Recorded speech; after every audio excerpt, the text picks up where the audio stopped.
날씨가 거의 이제 봄 날씨 수준으로 돼서 다음 주에 한번 지나가면 3월 달이 옵니다. 2021년 시작한 지가 엊그제 같은데 벌써 2달이 훌쩍 지나갔습니다. 세월이 정말 유수와 같고 하늘을 나르는 화살처럼 빠르다는 것을 실감하게 됩니다. 오늘은 열왕기상 나답과 바하사에 관한 교훈을 받으려고 하는데 아무래도 시간이 길어질 것 같아서 바하사는 다음 주로 넘기겠습니다. 오늘은 나답에 관해서 주로 우리가 하나님의 교훈을 받으려고 합니다. 먼저 첫 번째, 아버지의 길을 따라간 나답이라는 말씀으로 은혜를 받으려고 합니다. 열왕기상 15장 26절 말씀을 같이 한번 천천히 읽어보겠습니다. 열왕기상 15장 26절 시작. 그가 여호와 보시기에 악을 행하되 그의 아버지의 길로 행하며 그가 이스라엘에게 범하게 한 그 죄 중에 행한지라 그랬습니다. 여기 그는 나답을 가리킵니다. 자, 우리가 좀 정리하기 위해서 우리가 잘 알고 있는 솔로몬이 있죠. 다윗이 있죠. 다윗 왕조부터 한번 살펴보겠습니다. 다윗의 아들 솔로몬이 있었고 솔로몬 때까지는 남과 북이 한 나라였습니다. 하나님 나라 한 나라. 솔로몬의 아들 르호보암 때 남과 북이 쫙 갈라지게 되죠. 르호보암의 아들은 아비암이 있었고 그 다음에 아비암의 동생인 아사가 있었습니다.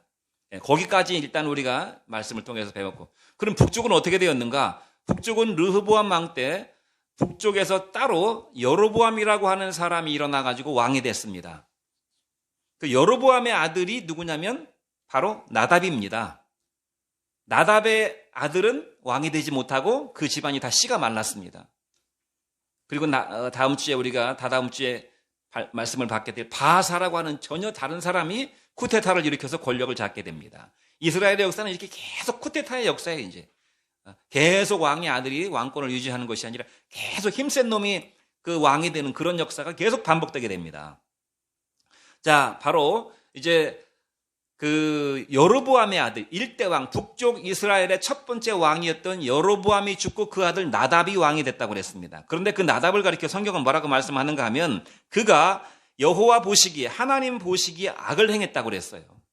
그 다음에 악을 행해서 어떻게 악을 행했는가? 구체적으로 그의 아버지가 간 길을 그대로 따라갔다고 그랬습니다. 자기 아버지의 길을 그대로 따라가며 그가 이스라엘에게 범죄하게 한, 그가 여기서 그는 누구냐면 자기 아버지 여로보암이 자기만 범죄한 것이 아니라 이 왕이라고 하는 그 리더십 영향력이 있잖아요. 아버지는 아버지의 영향력이 있고 선생님은 선생님의 영향력이 있고 목사는 목사의 영향력이 있습니다.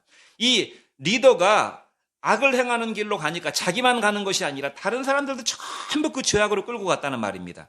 그가 자기 아버지 여로보암이 이스라엘에게 범하게 한 그 죄 중에 자기도 그 뒤를 따라갔다, 이렇게 말씀하고 있어요. 이것이 나답의 인생에 대한 총평입니다. 그의 그 긴 인생을 한 말씀으로 딱 줄여서 말하는데, 한 문장으로 줄여 말하는데 한 세 구절이 중요한 구절이 있습니다. 첫 번째는 하나님 보시기에 악을 행했다 그랬어요. 그 사람의 인생에 얼마나 많은 일들이 있었겠습니까? 얼마나 많은 문제와 얼마나 많은 또 성공이 있었겠습니까? 얼마나 복잡다단한 인생이었겠습니까? 많은 그의 인생을 한마디로 딱 줄여서 그는 하나님 보시기에 악을 행했다. 하나님 보시기에 악을 행했다. 여러분, 한 인생의 평가 기준이 복잡한 것이 없어요. 한 인생을 평가하는데 아무리 파란만장하고 아무리 복잡다다는 인생을 살았다 할지라도 하나님께서는 하나님 보시기에 네가 악을 행했다. 너는 하나님 보시기에 선을 행한 자로다. 이것이 하나님의 평가 기준입니다. 하나님 보시기에 악을 행했다.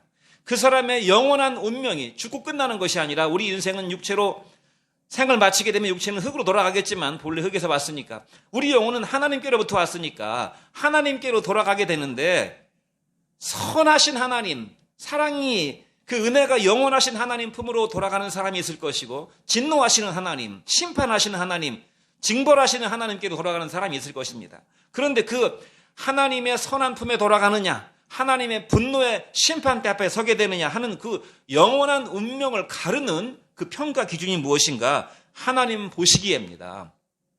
사람 보기에가 아니라, 세상 사람들이 판단하기에가 아니라, 세상 사람들이 알아주는 인생, 평가해주는 인생, 세상 사람들에게 무시받는 인생, 그거 자체가 별로 중요한 것이 아니고 하나님 보시기에 악을 행했다.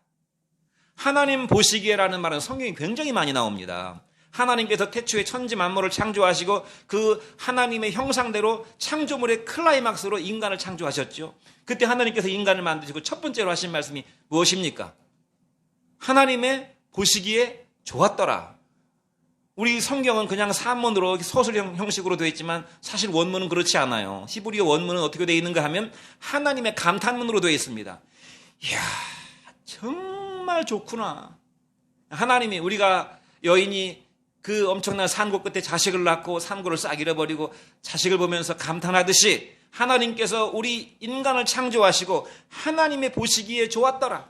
하나님의 보시기에 그릇했다 이 말입니다. 굿이란 말은 좋았다는 말입니다. 기뻤다는 말입니다. 하나님이 우리 인간을 만드시고 너무너무 기뻐하셨어요. 그러니까 하나님이 기뻐하시는 인생, 하나님 보시기에 하나님께 기쁨을 드리는 인생이 있고 하나님을 화나게 하는 인생이 있을 수 있다 이 말입니다. 하나님 보시기에, 그러면 하나님은 뭘 보시고 그렇게 기뻐하시기도 하시고 하나님이 화를 내시기도 하시는가? 하나님이 보시는 것 다 같은 이야기지만 좀 구분해서 이야기해보면 하나님은 무엇을 보십니까? 하나님은 믿음을 보시는 것입니다. 믿음. 하나님께서 아브라함을 평가하실 때 하나님께서 아브라함을 어떻게 평가하셨습니까? 하나님께서 아브라함의 믿음을 보시고 이것을 그의 의로 여기셨다 그랬어요. 하나님 믿고도 별반 다른 일이 일어나지 않고 자식 주시겠다고 말씀하시지만 자식이 10년이 가도 20년이 가도 자식이 안 생기고 별로 나아지는 인생. 나는 정말 하나님을 믿겠다고 하나님을 따르겠다고 집을 버리고 본토를 버리고 가족을, 친척들을 버리고 정말 자기 가족만 탁 데리고 그 머나먼 길을 떠나갔는데 달라지는 인생이 별로 없고 그 하나님을 믿겠다고 하나님 말씀을 믿고 따른 그 인생길에 많은 전쟁이 있었고 분란이 있었고 이런 많은 파란만장한 일들이 일어나게 되었어요. 그래서 그가 처음 가졌던 그 믿음이 다운돼 버리게 되었습니다. 바닥에 떨어졌어요, 믿음이. 그런데 하나님께서 그때 신방 오셔가지고 뭐라고 말씀하셨어요? 그 아브라함을 데리고 밤에 하늘을 보여주시면서 아브라함아 두려워 말라, 내 자손이 이와 같을 것이다. 내가 너에게 약속한 말씀대로 나는 너에게 이와 같이 내 자손을 번성하게 할 것이고 천한 만민의 우두머리가 되게 할 것이다. 이렇게 말씀을 주시니까 아브라함이 어떻게 했다고 그랬습니까? 아브라함이 하나님의 말씀을 믿었다고 그랬어요. 달라진 건 아무것도 없는데 아브라함이 그 하나님 말씀을 듣고 하나님 말씀을 믿으니 하나님께서 이를 그의 의로 여기셨다. 그러니까 하나님이 우리 인생을 선하다 악하다 판단하는 기준은 무엇입니까? 하나님의 말씀을 믿고 자기 인생을 송두리째 계속 하나님께 맡기는 인생, 그것이 바로 믿음 있는 인생이고 하나님은 그 믿음을 보시고 의롭다고 인정해 주신단 말입니다. 또 한 사람이 있죠. 아브라함이 있으면 누가 있습니까? 아브라함과 누구의 자손이라고 그랬어요? 다윗의 자손이라고 그랬죠. 다윗이 또 있습니다. 하나님은 다윗을 평가하실 때 어떻게 평가하셨습니까? 다윗은 정직한 나의 종이라고 그랬어요. 정직한 나의 종. 왜 그렇습니까? 다윗은 적어도 하나님에게만큼은 자기 중심을 보여드렸거든요. 사람을 속일 수도 있고 사람에게 가식을 떨 수도 있고 뭐 이런 말 저런 말로 자기를 포장할 수 있지만 마지막 하나님 앞에서 정직했다 그 말입니다. 하나님이 하나님의 종을 보내서 자기 죄를 지적하실 때 변명하거나 합리화하거나 핑계대거나 뭐 이런저런 말을 하지 않고 그 앞에 꼬꾸라져서 눈물로 통에 자복하면서 그 눈물로 자기 침상이 썩을 정도로 하나님 앞에 정직한 모습을 보였다는 것입니다. 하나님께서 사울왕을 택하실 때 하고 다윗을 택하실 때 차이점이 있었어요. 사울은 용모가 준수한 사람이라고 그랬습니다. 그는 여인들에게 인기를 갈구하는 사람이었어요. 전쟁터에 나가 꼭 자기가 공을 세워서 자기가 최고의 공을 세워가지고 이스라엘 여인들이 막 우러러보고 박수 쳐주고 환호하고 역시 사울왕이 최고다. 이런 소리를 듣기 좋아했어요, 사울왕은. 그래서 늘 사람 앞에 사람들이 나를 어떻게 보아줄까? 사람들에게 잘 보이려고 하는 인생, 사람들에게 자기 겉모습을 치장하는 인생을 살고 위선자의 인생을 살 수밖에 없었어요. 그런데 다윗은 어떻게 했습니까? 그 중심을 하나님께 내어드리는 인생을 살았어요. 자기의 인생의 동기와 목적이 하나님 앞에 연락되는 인생을 살기를 소원했다는 것입니다. 그러므로 우리가 하나님 앞에 하나님 보시기에 의롭다고 인정을 받으려면 어떻게 해야 되겠습니까? 눈에 보이는 사람의 앞에 보이는 모습도 물론 무시할 수는 없겠지만 정말 하나님이 나를 어떻게 보시는가? 내 마음의 동기와 목적이 내가 무엇을 하든지 내가 목회를 하든지 장사를 하든지 살림살이를 하든지 자식을 키우든지 돈을 벌든지 취직을 하든지 결혼을 하든지 그 동기와 목적이 하나님을 기쁘시게 하려고 하는 것인가. 그래서 제가 우리 아이들에게 늘 얘기하는 게 가장 많이 얘기하는 건 공부 열심히 해라, 성실하게 살아라 이렇게 얘기했습니다. 지금도 그렇게 얘기해요. 뭐 우리 찬영이 누가는 이제 제 손을 떠났지만은 이삭이한테 공부 열심히 해라. 근데 무조건 공부 열심히 하라가 아니, 공부 열심히 해서 좋은 데 들어가야 돈을 많이 버니까 공부 열심히 해라 이놈아. 그것이 아니고, 물론 좋은 데 들어가서 돈을 많이 벌기를 원합니다. 그러나 그것이 아니고 무엇입니까? 하나님께 쓰임받는 인생이 되라. 하나님께 쓰임받는 인생이 되려면 공부를 하든지 뭘 하든지 간에 열심히 해야 된다. 하나님은 열심히 있고 성실한 사람을 쓰시지, 게으르고 나태하고 꿈도 없고 비전도 없고 되는 대로 사는 사람은 하나님이 쓰실 수가 없다. 동기와 목적이 하나님 앞에 연락되는 인생이 되거라. 이것이 하나님이 보시는 것입니다. 또 신약성경에서는 뭐라고 말씀하셨습니까? 세상 나라들은 먹고 마시는 것이 전부지만 하나님 나라는 뭐가 전부라고 그랬습니까? 예수 그리스도 안에서 의와 평강과 희락이라. 하나님의 나라는 먹고 마시는 것이 아니요, 그리스도 안에 있는 의와 평강과 희락이라고 말씀하셨어요. 예수 그리스도의 십자가를 내 가슴속에 품고 그 하나님이 주신 의를 품고 십자가의 길을 걸어가는 사람, 그것이 하나님의 나라의 가장 중요한 가치라는 것입니다. 평강은 무엇입니까? 하나님의 다스림을 받는 것입니다. 하나님의 다스림을 받는 상태를 샬롬, 평강이라고 말하는 것입니다. 그리고 마지막이 무엇입니까? 희락이라고 그랬습니다. 하나님의 나라는 기본적으로 기쁜 나라다. 왜 기쁩니까? 돈을 많이 벌어서요? 기도하니까 응답이 돼가지고 기쁩니까? 내가 원하는 일들이 잘 이루어지니까 부귀영화를 누리게 되어서 기쁩니까? 그것이 아닙니다. 하나님이 내 안에 계시기 때문에. 그래서 하박국서에 뭐라고 말씀했어요? 외양간에 소가 없어도 뭐가 없어도 소출이 없어도 포도나무에 포도가 안 열려도 나는 여호와로 인하여 기뻐하리라. 이것이 신령한 기쁨, 하나님 나라의 기쁨인데, 그런 것들이 우리 안에, 우리가 인생을 살아갈 때는 슬프고 괴롭증나고 우울한 일들이 많이 있지만 이런 것들을 다 순간순간 몰아낼 수 있는 하나님 나라의 기쁨을 하나님이 우리 속에 주시는데, 그 기쁨이 있는가 없는가, 그 말. 그 기쁨이 있는가 없는가. 세상 사는 재미로 사는 사람인가, 하나님이 그 안에 계셔서 하나님을 누리는 기쁨으로 사는 사람인가, 이것을 하나님이 보신다는 것입니다. 나답의 인생 성적표는 악한 자였습니다. 악한 자.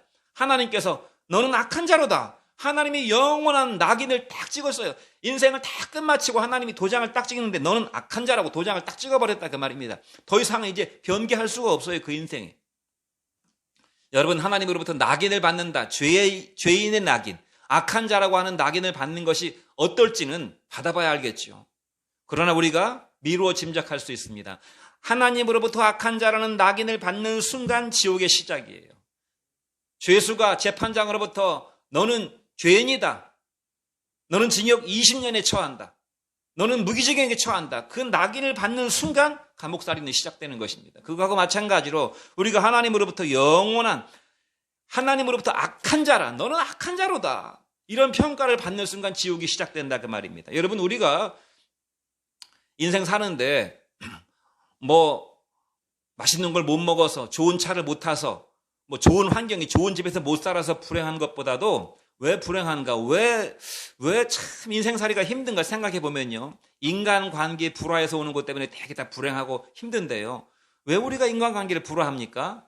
상대방으로부터 악한 평가를 받을 때 불행한 것입니다. 악한 평가를 받을 때 마음에 확 뭔가가 일어나는 것이, 부부싸움을 하는데, 부부간에 언쟁이 생겼는데 배우자로부터 악한 말을 듣게 되는 거예요. 그것이 내 머릿속에서 떠나지 않아요. 내 가슴속에서 막 불같이 타올라요. 그래서 격렬한 부부싸움을 하고, 직장에서도 마찬가지예요. 직장 동료 간에, 또 친구끼리도 마찬가지입니다. 그런 나를 악하게 평가하는 그런 말 때문에 내가 참을 수가 없게 된다, 그 말입니다. 그런데 사람으로부터 듣는 말도 그와 같이 나를 화나게 하고 내 마음속에 분노를 촉발시키는데, 하나님으로부터 너는 악한 자로다, 이건 되돌릴 수 없는 평가를 받는다고 생각해 보세요. 너는 악한 자야. 그걸로 끝이에요. 나답의 인생이 바로 이와 같았습니다. 그는 왕으로서의 인생을 살았지만 그의 인생의 마지막 종지부는 무엇이었습니까? 너는 악한 자로다. 그의 마음속에 믿음도 없었고, 하나님을 기쁘시게 하려고 하는 인생의 동기와 목적의 그 중심도 없었고, 하나님의 의도 없었고, 하나님의 다스림도 받지 않았기 때문에 하나님 주시는 평강도 없었고, 세상 부귀영화를 만족으로 삼고 자기 권력을 누리는 것을 만족으로 삼는 사람이었기 때문에 하나님으로 인하여 느끼는 그런 기쁨도 없는 인생을 산 결과 너는 악한 자로다, 이런 낙인을 받게 되었다는 것입니다. 두 번째, 나답은 자기 아버지가 망하는 길을 가는 걸 보면서도 그대로 자기 아버지의 길을 따라갔어요. 여러분, 세상에 자연스러운 현상 중에 하나, 그리고 마땅히 그래야 되는 것처럼 여겨지는 현상 중에 하나가 무엇인가 하면 자식은 부모를 닮는 것입니다. 자식은 부모를 닮습니다. 육체적으로도 자식은 부모를 닮게 되죠. 얼굴도 닮고 키도 비슷하게 닮고 여러 가지 모양이 닮습니다. 심지어 인격도 닮습니다. 인격. 습관도 닮고 말투도 닮고 표정도 닮고 다 비슷하게 자기 부모를 닮아가요. 육신이야 부모의 씨를 받았으니까, 어쩔 수 없이 부모 유전자를 받았으니까 육신이야 부모를 닮는 것은 당연하고 불가항력적인 일이지만, 어쩔 수 없는 일이지만은 정신이나 인격까지 부모를 닮아야 될 필요는 없는데, 정신이나 인격도 부모를 닮아가게 된다 그 말입니다. 부모를 닮아가게 돼요. 술주정뱅이 아버지 밑에서 큰 자식이 자기도 술주정뱅이가 되는 거예요. 남봉꾼 아주 성적으로 문란한 부모 밑에 자란 자식, 자기도 아주 성생활이 문란해요. 허영과 사치에 떠있는 부모로부터 교육을 받아온 자식은 자식도 마찬가지예요. 비슷하게 닮아간다 그 말입니다. 게으른 부모 밑에 자식은 자식도 게을러요. 물론 그러지 않은 경우도 있죠. 예외인 경우도. 꼭 그래야만 되는 것이 아닌데, 나답의 아버지가 누구였습니까? 나답의 아버지가 여로보암이었습니다. 북왕국의 창시자입니다. 북쪽 이스라엘의 초대 왕입니다. 나라를 세운 사람이에요. 아무나 나라를 세웁니까? 사람의 힘과 능력으로 나라를 세울 수가 없어요. 그래서 나라를 세우는 왕이나 대통령은 누가 낸다고 그랬습니까? 하늘이 낸다고 그랬습니다. 하나님께서 그를 북이스라엘의 초대 왕으로 만들어 주셨어요. 도저히 왕이 될 사람이 아닌데, 자기 능력으로는 왕이 될 수가 없는데 하나님의 은혜로 그는 북쪽 이스라엘의 왕이 되었고, 그냥 왕이 된 것이 아니라 그가 왕이 될 거라고 하는 것은 하나님이 아히야라고 하는 선지자를 통해서 이미 예언하신 그 상태 그대로 왕이 되었어요. 그러니까 자기가 왕이 되었을 때, 와, 그 아히야라고 하는 선지자가 내가 왕이 될 거라고 하더니 정말로 내가 왕이 됐네. 그것이 하나님을 믿고 하나님을 만나고 하나님의 말씀대로 순종할 수 있는 계기였는데, 결과적으로 그는 그런 인생을 살지 못했어요. 하나님이 그를 왕으로 세울 때는 하나님의 대리자로 세운 것입니다. 내 백성을 잘 다스리라고, 하나님처럼 잘 다스리라고. 그러면 기본적으로 어떤 자세를 가져야 됩니까? 왕은 기본적으로 겸손해야 됩니다. 가장 높은 자리에 올라갔기 때문에 가장 위험한 자리에 앉아 있는 것입니다. 대통령이라고 하는 자리는 가장 높은 권력이기 때문에 세상에서, 대한민국에서 가장 겸손한 사람이 되어야 되는 것입니다. 가장 겸손한 사람, 가장 조심스럽고 가장 공의로운 사람이 되어야 되는 거예요. 공의로운 사람. 다른 어떤 누구보다 아주 의로운 사람이어야 된다 그 말입니다. 그게 왕의 가장 중요한 덕목이, 겸손과 공의가 이 나답의, 이 여로보암의 덕목이어야만 했습니다. 그러나 여로보암은 어떻게 했습니까? 여로보암은 왕이 되자마자 백성들에게 자기 권력을 누리고 백성들을 자기에게 순복시키고 자기 걸로 만들기 위해서 어떻게 했습니까? 하나님을 금송아지로 만들어버렸어요. 하나님을 금송아지로. 그래서 백성들로 하여금 자기가 금송아지를 만들어서 이것이 하나님이니까 우리가 이렇게 하나님을 믿자, 이렇게 백성들 다 그 길을 끌고 갔단 말입니다. 그러니까 왕이 돼도 깨닫지 못해요. 하나님이 왕을 만들어줘도 깨닫지 못해요. 하나님이 부자를 만들어줘도, 가난뱅이를 부자로 만들어줘도 부자가 된다고 깨닫는 것이 아니고, 하나님이 기적을 베풀어줘도 못 깨달아요. 병을 고쳐줘도 못 깨달아요. 문제를 해결해줘도 못 깨달아요.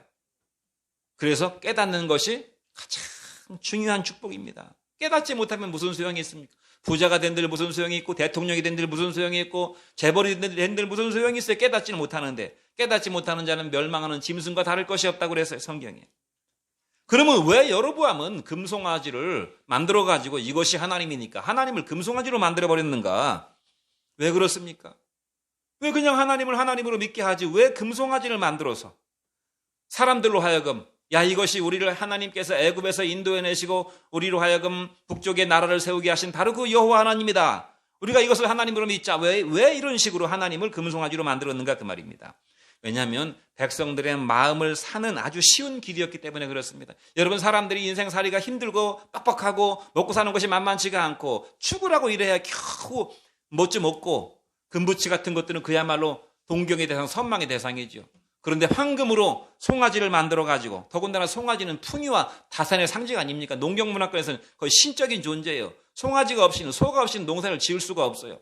그 송아지를 금으로 만들어가지고 백성들로 하여금 거기에 눈이 혹하도록 야, 너희가 내 말만 잘 들으면, 응? 우리가 하나님을, 눈에 보이지도 않는 하나님을 믿는 것보다는 눈에 보이는 하나님, 이거 금송아지, 우리가 얻게 될 이 금덩어리, 이 풍요와 다산의 신인 이 송아지를 우리가 하나님이라고 믿으면 얼마나 더 우리가 신앙생활을 잘할 수 있겠느냐. 그래서 금송아지를 하나님이라고 만들어가지고, 이것이 쉬운 길입니다. 왜냐하면 사람들은 마음속에 금부치에 대한, 금에 대한, 돈에 대한, 먹고 사는 것에 대한, 재물에 대한, 세상 눈에 보이는 부귀 영광에 대한 그 욕망이 있거든요. 그 욕망을 살짝 건드려주니까 그냥 거기로 다 몰려가 버리는 것입니다. 그래서 하나님께서는 우상을 만들지 말라고 그랬어요. 너희를 위해서 새긴 우상을 만들지 말라고 그랬어요. 여러분, 하나님을 믿는 길이 그렇게 쉬운 길입니까? 하나님을 믿는 길은 쉬운 길이 아닙니다. 하나님을 믿는 길은 자기를 부인하고, 자기를 부인한다는 건 뭘 말하는 거예요? 자기를 버리는 길이에요. 자기를 버려야 되는 것입니다. 자기를 버려야만 하나님이 내 안에 들어오셔요. 자기를 부인하고 자기 십자가를 짊어지고, 하나님이 내게 주신 십자가가 있어요. 그 십자가는 쉬운 게 아닙니다. 가정에서, 교회에서, 세상 속에서 내가 감당해야 될 하나님 주신 사명이 있다 이 말입니다. 그 사명을 감당하는 건 쉬운 길이 아니에요. 주님은 그것을 뭐라고 말씀하셨어요? 좁은 길이라고 그랬습니다. 좁은 길. 세상 사람들이 찾는 길은 넓은 길인데 그 길은 멸망으로 인도하는 길이라고 그랬어요. 그런데 사람들로 하여금 하나님을 쉽게 믿도록 그냥 금송아지 앞에 나와가지고 절하고 경배하고 예물 드리면 하나님은 내게도 금덩어리를 주실 것이고 풍요를 주실 것이고 농사지면 풍년이 들게 해주실 것이고 자식을 쑥쑥 잘나게 해주실 것이고, 이런 것들을 기원하면서 마음속으로 탁 이미지가 떠오르잖아요. 눈에 보이는 금송아지니까 얼마나 잘 떠오릅니까? 그래서 하나님을 우상단지로 만들었다 그 말. 하나님을 우상단지. 여러분, 우상숭배가 두 종류가 있는데 하나님 아닌 것을 하나님처럼 숭배하는 우상숭배가 있어요. 불교는 하나님이 아닌 부처를 하나님처럼 숭배하고, 심지어는 네가 부처다. 네가 석가모니만 부처가 아니라 너도 부처다. 너도 네 자신이 해탈하면 네가 하나님이 될 수 있어. 내가 하나님이 아닌데 내가 하나님이 될 수 있다고 말하는 것입니다. 나는 그냥 죄인이고 아무리 돌을 닦고 아무리 선한 일을 하고 아무리 명상을 해도 내 속에 죄의 부유물이 남아가지고 어떤 사소한 충격이 가해지면 그 잔잔했던 마음속에 돌멩이 하나를 던지면 그 꾸정물이 막 일어나듯이 내 마음속에서 죄악이 확 일어나는데 나보고 부처라고 말하는 거예요. 네가 해탈하면 보살이 될 수 있다. 이렇게 말하는 거예요. 불교가 그래서 우상 숭배하는 것입니다. 회교도 마찬가지예요. 마호메트는 인간의 자식인데 결혼해가지고 결혼도 한 번만 한 게 아니에요. 마호메트는 부인이 여럿 있었어요. 부인이 여럿 있었다 이 말입니다. 거기서 자식들이 배다른 자식들이 많이 나왔어요. 그래서 회교도의 회교도들의 삶을 보면 부인이 여러 명 있어요. 회교도들은 부인이 소유물입니다. 부인을 많이 받으면 복을 더 많이 받아요. 그래서 이 땅에서 정말 마호메트의 알라의 말대로 하게 되면 죽어 천국에 가면은 거기에 많은 이쁜 여자들을 자기가 데리고 살 수가 있는 게 회교의 교리예요. 얼마나 허무맹랑합니까? 얼마나 허무맹랑해요. 근데 거기 목숨을 걸어요. 회교도들은. 다 우상숭배입니다. 유교도 마찬가지. 유교도 그냥 우리 아버지는 우리 아버지였고 우리 할머니는 우리 할머니였고 돌아가시면 그냥 내 머릿속에 내 기억 속에 남아있는 그냥 부모님으로 존재하면 끝이에요. 그것에 대해서 내가 하나님 앞에 감사하고 나를 낳아주신 부모님 또 우리 조부모님의 은혜를 생각하면서 가족끼리 자녀끼리 형제끼리 화목하면 그것으로 족한 것입니다.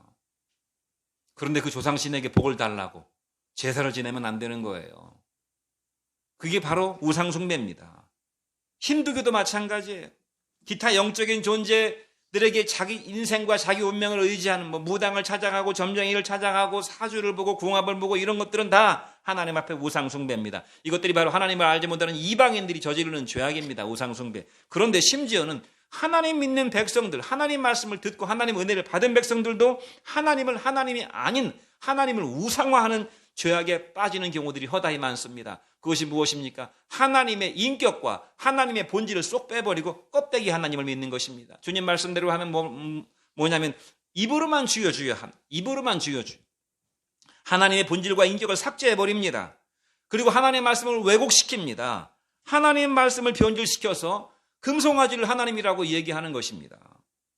5가지 우상화를 제가 말씀드려 보겠어요. 5가지 우상화. 첫 번째, 율법주의의 우상화가 있습니다. 하나님 말씀으로부터 하나님의 은혜와 사랑을 싹 빼버리고 하나님이 지키라고 한 것만 강조하면 율법주의가 됩니다. 이것이 바로 율법주의의 우상이에요. 두 번째는 신비주의의 우상입니다.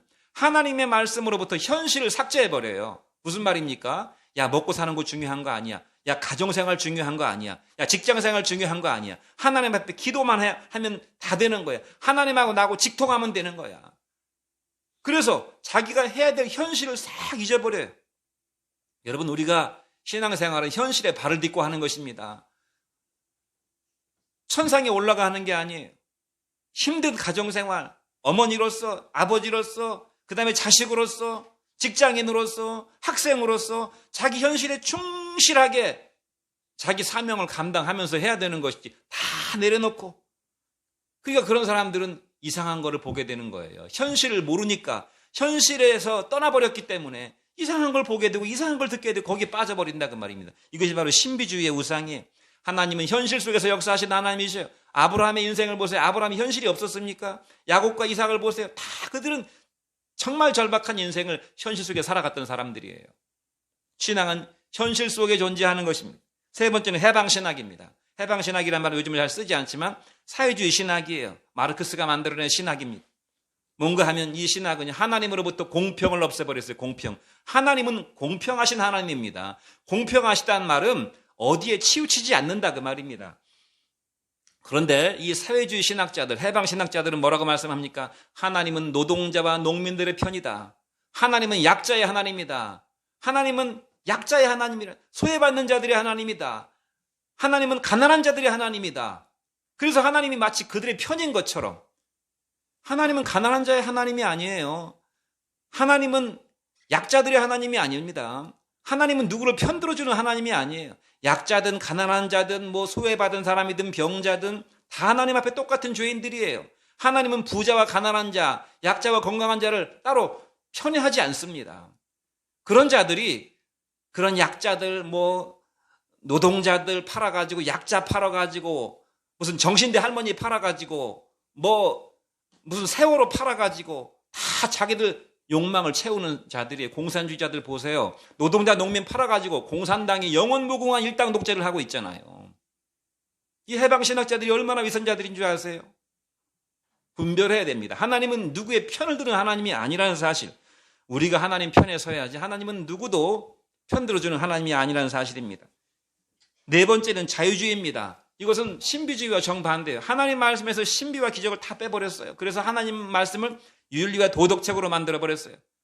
예수님께서 무리를 걸으셨다고 그건 다 꾸며낸 이야기야. 어떤 사실을 강조하려고 과장해서 성경에 기록한 거야. 하나님의 오병이어로 5,000명을 먹였다고 그것도 다 과장이야. 그런 기적을 다 빼버리니까 성경이 윤리 도덕책이 돼버렸어요. 기복주의, 마지막 기복주의입니다. 이것은 무엇입니까? 하나님 말씀으로부터 영원한 하나님 나라에 대한 소망과 거룩을 빼버렸어요. 거룩을. 그들의 관심사는 이 땅에서 잘 먹고 잘 사는 것입니다. 이것이 바로 기복주의인데 가장 강력한 영향력을 미치는 것이 바로 이 기복주의예요. 이것이 바로 나답과 여로보암이 따라갔던 금송아지 신앙입니다. 금송아지 신앙. 이 땅에서 잘 먹고 잘 사는 것. 이 땅에서 잘 먹고 잘 사는 것. 그것이 하나님께 복받은 증거고 그것이 내가 믿음이 있었기 때문에 복을 받았다는 근거가 되는 모든 신앙을 다 이런 식으로 몰아가는 이것은 오늘날도 강력한 영향을 미치고 있어요. 포스트 코로나 시대라는 말을 많이 쓰는 코로나 시대가 끝나면 뭐 다른 세상에 오게 될 것이고 우리가 다른 쪽으로 가야 된다고 말은 하지만 제가 볼 때는 코로나보다 10배 더 강한 것이 와도 안 바뀝니다. 이 사람들 마음속이 복받기를 좋아하고 부귀영화를 좋아하는 이것이 심지어 교회도 마찬가지. 교회도 우리 교회 부흥시키고 우리 교회 크게 만들고 우리 교회 막 재정 빵빵하게 만들고 큰 일을 이루고 싶어하는 이 욕망을 버리지 않으면 코로나보다 10배 강한 것이 와도 안 바뀌어요. 이스라엘 백성들은 바벨론에 망에 넘어가는 순간까지도 바뀌지 않았어요. 그래서 결국은 망해버리고 말았어요. 여러분 나답의 죄가 무엇입니까? 하나님을 쉽게 생각하는 죄입니다. 하나님을 내 마음 같은 줄로 생각하는 하나님을 사람 같은 인지상정의 하나님으로 생각하는 것입니다. 하나님을 크고 두렵고 하나님을 만우리 여김을 받지 않는 하나님으로 생각한 것이 아니라 하나님을 쉽게 생각하는 거예요. 그러니까 별 고민 없이 그냥 생각 없이 우리 아버지 하던 대로, 세상 사람들이 그냥 가는 대로, 세상 사람들이 그냥 좋아하는 방식대로 그냥 가버리는 것입니다. 주님은 얼마나 마누리 여김을 받는 걸 주님께서 싫어하시는가 하면 내게 오는 자 중에 자기 아버지나 자기 어머니를 나보다 더 사랑하는 자는 내게 가치가 없다고 그랬어요. 자기 아버지, 자기 어머니, 야, 네 아버지, 네 엄마가 나보다 더 귀하냐? 너는 필요 없어. 이렇게 말씀하셨다 그 말입니다. 너는 네 아내와 네 남편이 나보다 더 귀해? 너도 필요 없다 그랬어요. 너는 네 자식이 나보다 더 귀하냐? 너도 필요 없다 그랬어요. 심지어 나보다 네가 더 귀하냐? 주님 뭐라고 말씀했습니까? 자기 생명을 사랑하는 자는 잃어버린다고 그랬어요. 주님은 가장 최고의 영광, 모든 영광을 다 독점하셔야 만드는 그런 주님이시기 때문에 사람들에게 무시받는 것을 주님께서는 참을 수가 없는 것입니다. 주님께서. 여러분 인생의 지혜가 무엇입니까? 그러므로 남들 하는 대로 따라가는 것이 지혜가 아니, 부모 형제를 따라간다고 지혜로운 것이 아닙니다. 저명인사, 스승들, 무슨 세상의 오피니언 리더들, 뭐 말 잘하고 똑똑한 인간들, 그 다음에 성공했다는 사람, 성공 사례들을 따라가는 것이 지혜가 아닙니다. 오직 성경 말씀과 오직 하나님의 은혜와 오직 믿음으로 살아야만 되는 것입니다. 기독교 신앙의 3대 모토가 있어요. 종교개혁을 이룬 3대 모토가 무엇입니까? 오직 성경, 오직 믿음, 오직 은혜입니다. 그 중에서 가장 중요한 것이 무엇입니까? 오직 성경이에요. 오직 성경. 그럼 성경 안 보는 사람이 어디 있습니까? 교회 다니는 사람 치고 목사 치고 성경 얘기 안 하는 사람이 어디 있어요? 성경을 금송아지로 만들 수 있다. 사람들이 금덩어리를 너무 좋아하다 보니까 성경이 금덩어리 주는 책으로 보인다 그 말이에요. 성경은 하나님의 몸입니다. 몸. 하나님의 어떤 일부분 중에 하나님이 금을 가지고 계신 부분도 있어요. 하나님이 돈을 가지고 계신 부분도 또 하나님 어떤 부분은 채찍을 가지신 부분도 있어요. 하나님이 고난을 들고 계신 부분도 있어요. 하나님은 우리가 다 알 수 없지만 성경을 통해서 우리가 하나님을 몸, 하나님의 인격으로 봐야 되는데 전체 성경으로 봐야 되는데 자기가 자기 눈으로 자기 눈의 안경이라고 자기가 원하는 그것만 가지고 성경을 보니까 보이는 것은 다 금 준다는 말, 복 준다는 말, 잘 된다는 말, 형통하다는 말, 그것만 본다 그 말이에요. 그것만 본. 여러분 성경을 볼 때 어떻게 봐야 된다고 그랬습니까? 성경을 전체로 봐야 되는데 성경은 서로 보완되고 서로가 서로를 해석해주고 설명합니다. 그러니까 성경이라고 하는 큰 맥락에서 봐야 돼요. 성경을 읽다 보니까 눈에 확 들어오는 귀절이 있어요. 그것만 탁 빨간 줄 쳐가지고 그것만 달달달달 외워가지고 그걸 자기 인생의 모토로 삼으면 망하게 된다는 말이에요. 하나님을 금송아지로 만들어버린다 그 말입니다. 오직 성경, 오직 은혜, 오직 믿음인데 하나님의 말씀을 우리가 정확하게 볼 수 있는 열쇠는 무엇인가? 모든 성경은 다 예수 그리스도를 증거하고 있기 때문에 예수님을 열쇠로 봐야 됩니다. 또 한 가지는 하나님 나라를 중심으로 봐야 됩니다. 이 세상 나라가 아니라 또 한 가지는 무엇입니까? 세상 역사가 아니라 하나님의 구속 역사로 봐야 된다는 거예요. 하나님은 인간을 어떻게 구원해 가시는가 하는 것을 성경이 기록해주고 있다는 사실. 그러므로 우리가 하나님을 하나님 되게 믿어야 되고 하나님 앞에서 코람데오의 믿음으로 믿어야 된다는 말입니다. 하나님을 하나님으로 예배하고 오직 성경, 오직 은혜, 오직 믿음을 따라가는 저와 여러분 되기를 주의 이름으로 축원드립니다. 기도하겠습니다.